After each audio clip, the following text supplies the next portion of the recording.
অনেকেই হয়তো মনে করেন বার্গার তৈরি করা অনেক ঝামেলার, তবে আজকে যে রেসিপিটা শেয়ার করব এই রেসিপিতে যে কেউ চিকেন বার্গার তৈরি করতে পারবেন। একদমই ঘরোয়া উপকরণ দিয়ে দেশি মশলা দেশি স্বাদের এই চিকেন বার্গারটা খেতে কিন্তু খুবই মজার হয়ে থাকে। আসসালামু আলাইকুম দর্শক, welcome back to my channel Mukti's cooking world. আজকে আমি আপনাদেরকে তৈরি করে দেখাবো খুবই মজাদার আর খুবই সহজ একটা রেসিপিতে চিকেন বার্গার, যেটা তৈরি করতে খুবই কম সময় লাগে। তো চলুন দেখে নেওয়া যাক কিভাবে তৈরি করতে হয়।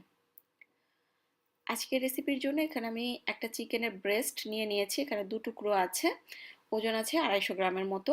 এবার চিকেনের টুকরোগুলোকে আমি এরকম একটু চ্যাপ্টা চ্যাপ্টা এবং পাতলা পাতলা করে স্লাইস করে কেটে নিচ্ছি, তবে একেবারে পাতলা কিন্তু হবে না টুকরোগুলো। আমি কিভাবে করছি আশা করছি দেখে বুঝতে পারছেন। তো এভাবে আমি পুরোটা কেটে নিয়েছি। আর আমি স্লাইসগুলো আপনাদেরকে আরেকটু ক্লোজলি দেখিয়ে দিচ্ছি। দেখেন, খুব একটা কিন্তু মোটা না, আবার একেবারে পাতলাও না। তো এভাবে আমি প্রতিটা টুকরো করে কেটে নিয়েছি। এবার আমি এই টুকরোগুলোকে একটা মিক্সিং বোলের মধ্যে নিয়ে নিচ্ছি।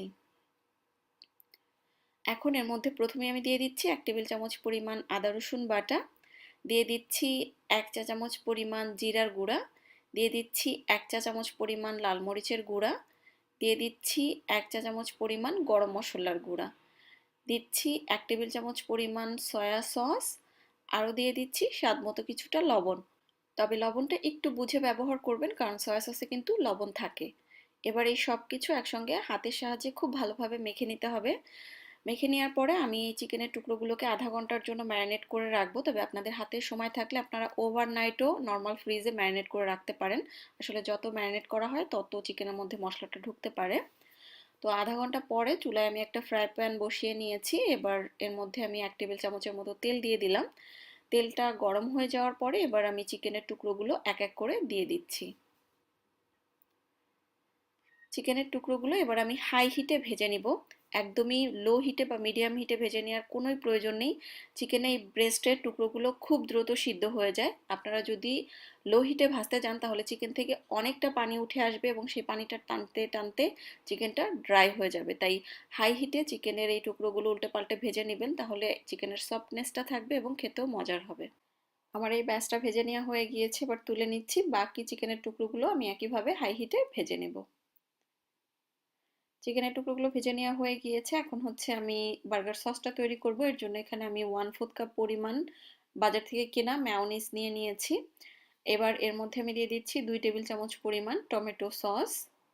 এখন এর মধ্যে আমি দিয়ে দিচ্ছি 1 চা চামচ পরিমাণ আচারের মশলা, কিছুটা তেল সহ। এটা অপশনাল একটা ইনগ্রেডিয়েন্টস, কেউ দিতে না চাইলে না দিলেও হবে, তবে সামান্য একটু আচার এই সসটার মধ্যে দিয়ে দেখেন, খেতে খুবই ভালো লাগে। সসটা পুরোই ডিফারেন্ট লাগে।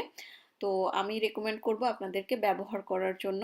এখানে যে কোনো ধরনের টক মিষ্টি যে কোনো ধরনের আচারই ব্যবহার করতে পারবেন। তো আমার বার্গার সসটা একদম রেডি হয়ে গিয়েছে, এবার সরিয়ে নিচ্ছি। বার্গার তৈরি করার জন্য এখানে আমি একটা বার্গার বান নিয়ে নিয়েছি, মাঝখান দিয়ে কেটে নিয়েছি।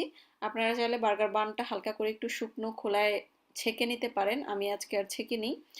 তো আমি হচ্ছে বার্গার সসটা প্রথমেই দিয়ে নিলাম 1 টেবিল চামচের মতো, তারপরে শসা স্লাইস দিয়ে দিচ্ছি, কিছুটা টমেটো দিয়ে দিচ্ছি। চেষ্টা করবেন শসা আর টমেটোটা দেওয়ার জন্য, এতে করে টেস্টটা খুব ভালো আসে। এবার ভেজে রাখা চিকেনের টুকরো স্বাদ অনুযায়ী দিয়ে দিলাম। দিয়ে দিচ্ছি কিছুটা লেটুস পাতা, এটা অপশনাল, হাতের কাছে না থাকলে না দিলেও হবে। এবার বানের উপরে সাইডটাতেও সামান্য একটু সস লাগিয়ে নিচ্ছি। আর এই তো এরই মাঝে তৈরি হয়ে গেল আমার একদমই ঘরোয়া উপকরণে খুবই ঝটপট আর সহজ একটা রেসিপিতে বার্গার। আপনারা এভাবে হুবহু তৈরি করে দেখতে পারেন, ইনশাল্লাহ কেউ নিরাশ হবে না, এটুকু কথা দিতে পারি। আজকের মতো বিদায় নিচ্ছি, আল্লাহ হাফেজ।